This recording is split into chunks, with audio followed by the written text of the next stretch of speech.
Putin को लगा Ukraine पर हमला करते वक्त कि उनके पास पूरी ताकत है, यूक्रेन टिक नहीं पाएगा। रूस के पास इतना पैसा और जनशक्ति है कि जवाब मिलने पर भी वह जीत सकता है। समय कितना बदल गया है। पुतिन साधारण चालें चल रहे थे, जबकि यूक्रेन ने शानदार शतरंज खेली। अब पुतिन ऐसी स्थिति में है जहां जीत नामुमकिन है और बाहर निकलने का रास्ता नहीं है। अब पुतिन के पास यूक्रेन में जीतने का एक ही तरीका बचा है, जो रूस को पूरी तरह तोड़ देगा। रूस यूक्रेन में न जीतने की कीमत उठा सकता है, न हारने की, और पुतिन ये जानते हैं। यूक्रेन में उनकी सेना बिखर गई है। लगभग 1.35 मिलियन सैनिक खो चुके हैं और रूस धीरे धीरे यूक्रेनी क्षेत्र में आगे बढ़ रहा है, जिससे और सैनिक मारे जाएंगे। पुतिन ऐसे फैसले का सामना कर रहे हैं जो वह नहीं लेना चाहते थे। सैन्य लामबंदी अब सामने है। ऐसा होना तय है। जल्द बताएंगे क्यों। नई सैन्य लामबंदी ही रूस को यूक्रेन में किसी तरह टिकाए रखेगी, क्योंकि वो रिकॉर्ड दर से सैनिक खो रहा है।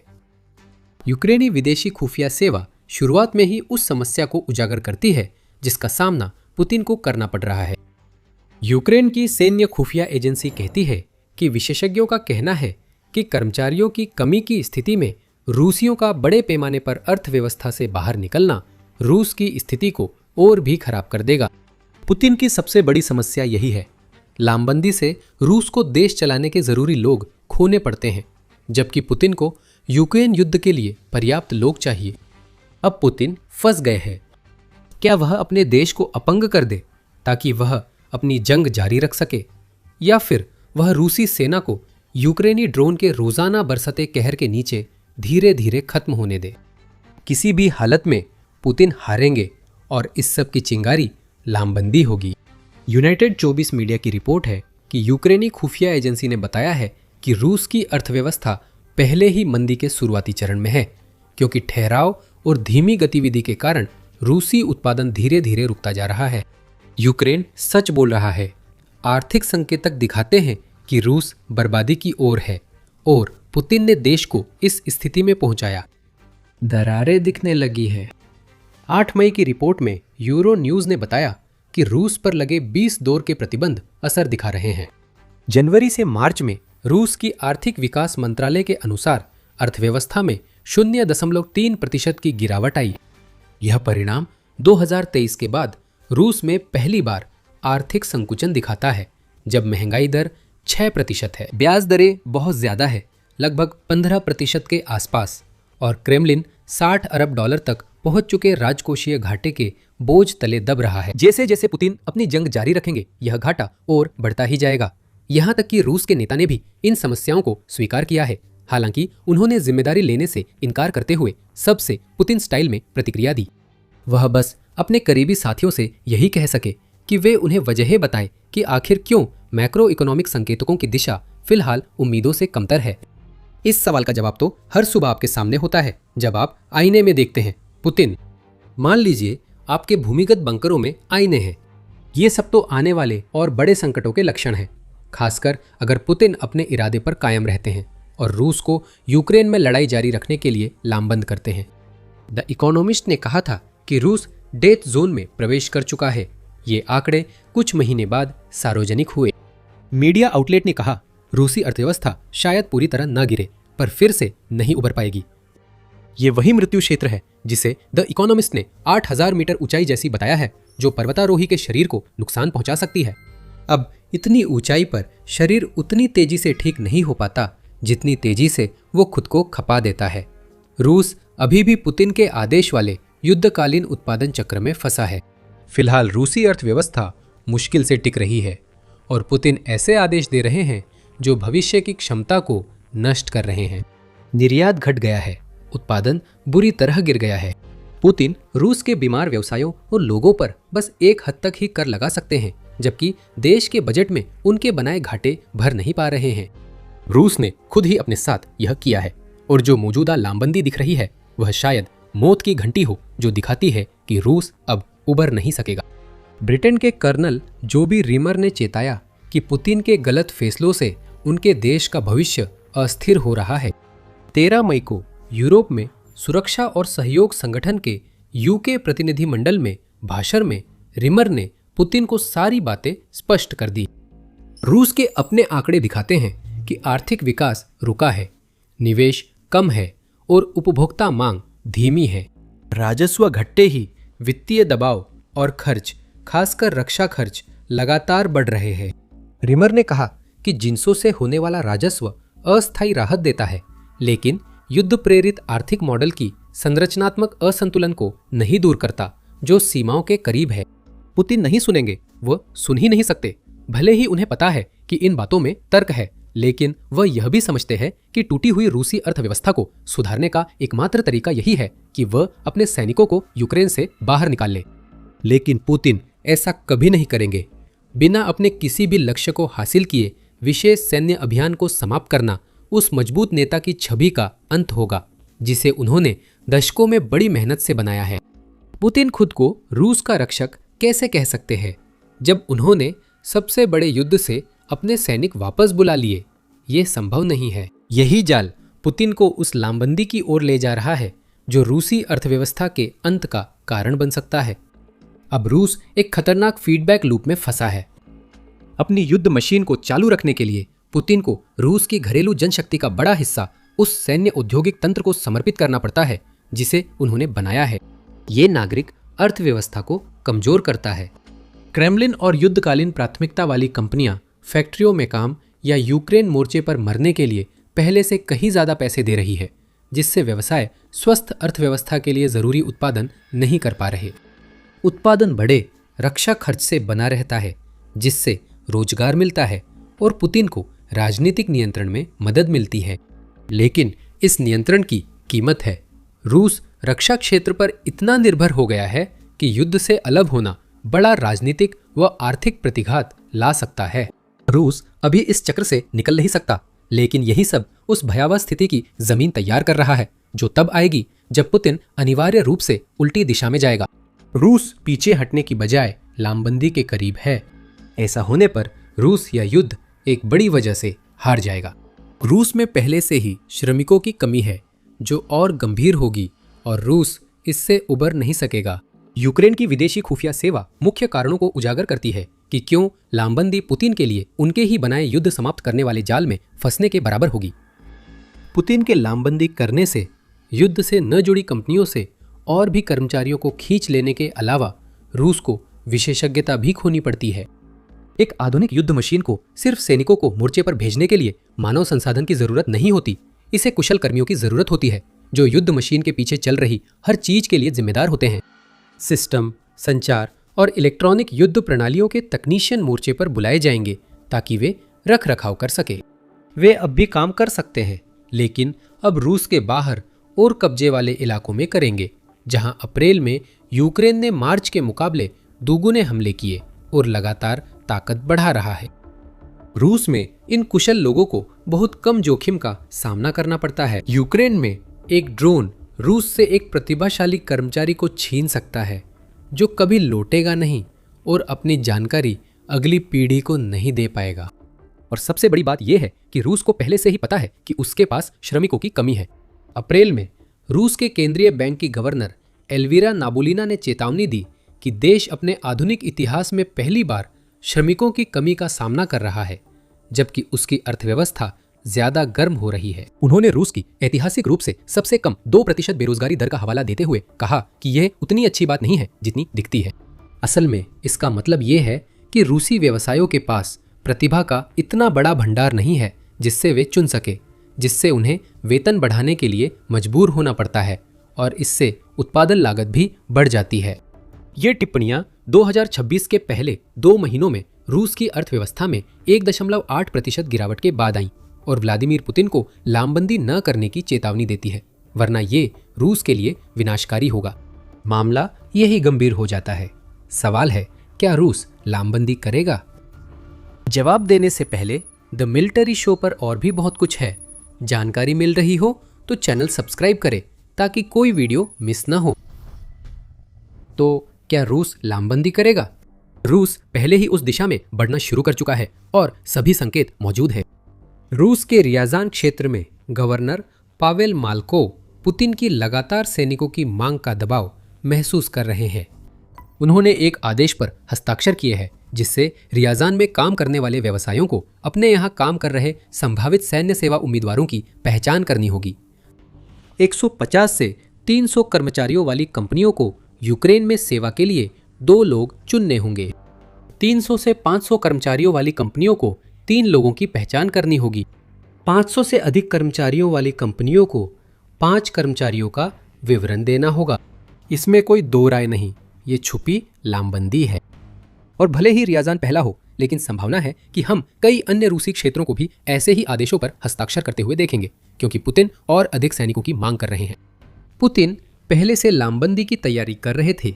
दिसंबर में उन्होंने 2026 की सैन्य प्रशिक्षण अभ्यासों के लिए रिजर्विस्टों को बुलाने का आदेश दिया था।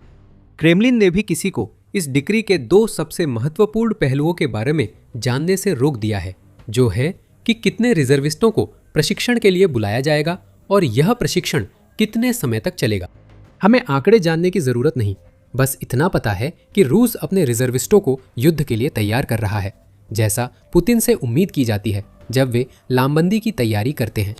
अब 14 मई की बात करें तो यूरो न्यूज ने एक और नए कानून की रिपोर्ट की जिसे पुतिन ने लागू किया है। रूस की स्टेट ड्यूमा ने कानून पास किया जिससे पुतिन को विदेशों में रूसी नागरिकों की रक्षा के लिए सेना तैनात करने की अनुमति मिलती है। ऊपर से देखने पर यह इतना जरूरी नहीं लगता। रूस की सेना फरवरी 2022 से यूक्रेन में है। ध्यान दें, पुतिन ने अपने आक्रमण को हमेशा विशेष सैन्य अभियान कहा है, युद्ध नहीं। यह नया कानून जो करता है वह पुतिन के लिए रूसी नागरिकों की रक्षा के नाम पर आधिकारिक रूप से आक्रमण की घोषणा करने की नींव तैयार करता है। यह कहना कोई अतिशयोक्ति नहीं होगी कि रूस इस नए कानून का इस्तेमाल लामबंदी के लिए कर सकता है। द कीव इंडिपेंडेंट की रिपोर्ट के अनुसार 2014 में अवैध रूप से कब्जा किए जाने के बाद से 8 लाख तक रूसी क्रीमिया में बस चुके हैं। पुतिन को बस इतना करना है कि वह ये दावा कर दे कि इन नागरिकों को पहले से ज्यादा सुरक्षा की जरूरत है और बस इतना ही काफी है। उस सुरक्षा के लिए लामबंदी आवश्यकता होगी, न कि सिर्फ विशेष सैन्य अभियान के लिए। पुतिन आने वाली लामबंदी के लिए जमीन तैयार कर रहे हैं, लेकिन वो ये नहीं समझ रहे हैं कि लामबंदी रूस को सिर्फ आर्थिक खाई में ही नहीं धकेलेगी, बल्कि वो खाई पहले से भी कहीं ज्यादा गहरी होगी जिसमें वो पहले ही गिर चुके हैं। श्रम शक्ति खोना एक समस्या है, लेकिन इसके पीछे कई और समस्याएं हैं जो रूस को पंगु बना सकती हैं। इन समस्याओं से पहले एक और संकेत है कि पुतिन वास्तव में लामबंदी के करीब है, चाहे या नहीं। यूक्रेन की सेना प्रमुख एलेक्जेंडर सिरिस्की के अनुसार रूस 2026 में स्वैच्छिक भर्ती से 4,09,000 और सैनिक जोड़ने की योजना बना रहा है। यह संख्या कई अनुमानों के साथ आती है, जिसमें यह भी शामिल है कि यूक्रेन रूस को क्रेमलिन की अपेक्षा से ज्यादा नुकसान नहीं पहुंचा पाएगा और रूस के अंदर भर्ती उसी स्तर पर बनी रहेगी जितनी क्रेमलिन ने अनुमान लगाया है। इनमें से कोई भी अनुमान फिलहाल पुतिन के लिए सही साबित होता नहीं दिख रहा है। यूनाइटेड 24 मीडिया के अनुसार रूस ने 2026 के पहले 4 महीनों में लगभग 1,30,000 सैनिक खो दिए। अगर आंकड़े ऐसे ही रहे तो सालाना नुकसान 3,90,000 होगा, जिसे रूस का भर्ती लक्ष्य पूरा कर सकता है। यही समस्या है, रूस के लिए अभी कुछ भी स्थिर नहीं। जैसे ही पुतिन अपने कमजोर पड़ते वसंत अभियान के तहत यूक्रेन के पूर्वी हिस्से में फिर से दबाव बना रहे हैं, रूसी हताहतों की संख्या बढ़ती जा रही है। मार्च और अप्रैल दोनों में रूस ने हर महीने 35,000 से ज्यादा सैनिक खो दिए, जो 1,30,000 में से 70,000 है। अगर यूक्रेन इसी गति को 2026 के बाकी समय तक बनाए रखता है तो 10 महीनों में 3,50,000 सैनिकों की हानि होगी। साथ ही जनवरी और फरवरी में खोए गए 60,000 सैनिकों को जोड़ दे तो कुल 4,10,000 हताहत होंगे। ये संख्या रूस के भर्ती लक्ष्य से अधिक है, जबकि ये भी अनुमान है कि गर्मियों में रूस के यूक्रेन पर हमले बढ़ने पर हताहतों की संख्या नहीं बढ़ेगी। ये रूस के लिए जनशक्ति के मोर्चे पर बुरा है, लेकिन एक और समस्या है। 2026 में 4,09,000 भर्ती केवल लक्ष्य है। क्रेमलिन यह लक्ष्य तय कर सकता है, लेकिन इसका मतलब ये नहीं है कि रूस इसे हासिल कर लेगा। रूसी सुरक्षा परिषद के उपाध्यक्ष दिमित्री मेदवेदेव के अनुसार रूस उन जरूरी आंकड़ों तक पहुंचने के करीब भी नहीं है। मार्च के अंत में मेदवेदेव ने कहा, रूस हर महीने करीब 27,000 सैनिक भर्ती कर रहा था। इसे 12 महीनों से गुणा करें तो आपको 3,24,000 भर्ती मिलते हैं, जो रूस की चाहत से 85,000 कम है। धीमी भर्ती और मोर्चे पर बढ़ती हताहतों से रूस को सैन्य जनशक्ति की समस्या हो जाती है। रूस में लामबंदी अब लगभग अनिवार्य हो गई है, जिससे श्रमिक कमी और आर्थिक समस्याएं बढ़ेंगी। हमने पहले ही बताया था कि पुतिन को श्रमिक संकट से ज्यादा समस्याएं होंगी अगर वो लामबंदी करते हैं, और दो समस्याएं हैं जो बिगड़ती स्थिति को रूस के लिए तबाही में बदल सकती है, क्योंकि पुतिन उस जाल से निकलने की कोशिश कर रहे हैं जिसमें वो खुद फंस गए हैं। सबसे पहले प्रवासन। यूक्रेनी खुफिया के मुताबिक अगर पुतिन लामबंदी करते हैं तो रूस के लोग तेजी से देश छोड़ने की कोशिश करेंगे और बड़ी लहर आ सकती है। रूस पहले भी बड़े पैमाने पर प्रवासन का अनुभव कर चुका है, जो पुतिन के आक्रमण और सितंबर 2022 की आंशिक लामबंदी से शुरू हुआ था। द बेल के अनुसार इन दोनों घटनाओं के बाद रूस से भागे लगभग 6,50,000 लोग 2024 की गर्मियों तक अभी भी विदेश में थे। संभावना है कि 6,50,000 में से बहुत कम लोग 2 साल बाहर रहकर रूस लौटे। यूनाइटेड 24 मीडिया के मुताबिक इस समूह से बाहर के कुछ लोग जो पहले भागे थे अब लौट आए हैं। लेकिन अगर पुतिन पूरी तरह से लामबंदी करते हैं तो संभावना है कि वे और सैकड़ों हजार, अगर लाखों नहीं, तो अपने अनिवार्य बुलावे से पहले देश छोड़कर भागने की कोशिश करेंगे। वे इसमें कितने सफल होंगे, यह एक बड़ा सवाल है। जैसा कि बिजनेस इनसाइडर ने रिपोर्ट किया था, रूस पहले ही 2023 में अपने कुछ अधिकारियों के पासपोर्ट जब्त करते हुए पकड़ा गया था ताकि वे भाग न सके। और ये मानना कोई बड़ी बात नहीं होगी कि क्रेमलिन पुतिन की लामबंदी को सफल बनाने के लिए किसी न किसी तरह का देश छोड़ने पर रोक लागू करने की तैयारी कर रहा है। आप एक जाल में फंसते हैं, या तो रूसी वहीं रुकते हैं, संभवतः क्रेमलिन के दबाव में, और यूक्रेन भेजे जाते हैं जिससे श्रमिकों की कमी बढ़ती है, या लाखों लोग देश छोड़ देते हैं और पुतिन को वही परिणाम मिलता है। एक कमजोर घरेलू अर्थव्यवस्था जो लगातार युद्ध का भार नहीं उठा सकती, और रूसी अर्थव्यवस्था पर इसका दबाव बढ़ रहा है। लागत की बात करें तो दूसरी समस्या पुतिन और उनके क्रेमलिन साथियों को चौंका देगी। यूक्रेन युद्ध में लाखों सैनिकों को जुटाने से उनकी तैयारी पर भारी खर्च आता है। साथ ही रूस की वित्तीय परेशानियां भी उजागर करनी चाहिए। बजट घाटा पहले ही तय स्तर से काफी ऊपर है, जबकि लाखों लामबंद कर्मियों के समर्थन के लिए ऐसे खर्च करने पड़ेंगे जिन्हें लंबे समय तक वहन नहीं किया जा सकता। यूक्रेन की विदेशी खुफिया सेवा ने कहा, इस सेवा की बात सही है। रूस को यूक्रेन के लिए जुटाए हर सैनिक को वेतन देना होता है। हो सकता है कि उन्हें वे हास्यास्पद भर्ती बोनस न मिले जो स्वयंसेवी सैनिकों को मिलते हैं, जो रूस के कुछ क्षेत्रों में संघीय रूप से निर्धारित न्यूनतम $4,500 के ऊपर लगभग $27,000 तक पहुंच गए हैं। हर सैनिक को मासिक वेतन मिलता है, उपकरण चाहिए और पैसा प्रशिक्षण व परिवहन में खर्च होता है। सैकड़ों हजारों रंग रूटों के लिए ये सब उस देश पर बोझ है जो पहले ही पुतिन के शुरू किए युद्ध का खर्च उठाने में जूझ रहा है। यह सब रूस के मौत के घेरे में होने का ही हिस्सा है। उस भंवर से बचना असंभव है। रूसी सेना में लामबंदी बढ़ने से उसे बनाए रखने की लागत बहुत बढ़ जाती है। लेकिन पुतिन द्वारा रूसी अर्थव्यवस्था में किए गए बदलावों का मतलब है कि इन खर्चों को पूरा नहीं किया जा सकता। गैर सैन्य उत्पादन और भी ज्यादा गिर जाता है क्योंकि उसे बनाए रखने के लिए जरूरी जनशक्ति भी छीन ली जाती है। जो लोग पीछे रह जाते हैं वे पहले से मौजूद खाली जगहों को नहीं भर सकते और वे आगे भी उन्हें भरने में सक्षम नहीं होंगे। श्रमिकों की कमी लगातार और भी खराब होती जा रही है। लामबंदी सब कुछ खत्म कर देगा, लेकिन वैसे नहीं जैसा पुतिन मानते हैं। अब वे ऐसी जंग में हैं जिसे वे न तो जीतने का जोखिम उठा सकते हैं न हारने का। अगर लामबंदी से यूक्रेन में उन्हें मनचाहा मिला तो रूस सिर्फ उसकी परछाई रह जाएगा। अगर वे लामबंदी नहीं करते तो यूक्रेन रूस जो कुछ भी भेज सकेगा उसे लगातार तबाह करता रहेगा और पुतिन हार जाएंगे। पुतिन के लिए सबसे बुरी बात यह है कि वे जानते हैं यह सब होने वाला है। रूस में एक गहरा संकट है जो सचमुच कई सालों से बन रही है और ये सब पुतिन की वजह से हो रहा है। वह इसे जानते हैं, वह इसे ठीक करने के लिए बेताब है, लेकिन वह यह भी जानते हैं कि अब वह इसके बारे में कुछ नहीं कर सकते क्योंकि उनके पास जो भी रास्ता है वह संकट को और भी बदतर बना देता है। हमारे वीडियो में रूस के बिखराव के पीछे की असली कहानी जाने। अगर आपको ये वीडियो पसंद आया हो तो द मिलिट्री शो को सब्सक्राइब करें ताकि यूक्रेन पर कब्जा करने की कोशिश में पुतिन अपने ही देश को जो दर्द दे रहे हैं उस पर हमारे और विश्लेषण देख सके। देखने के लिए धन्यवाद।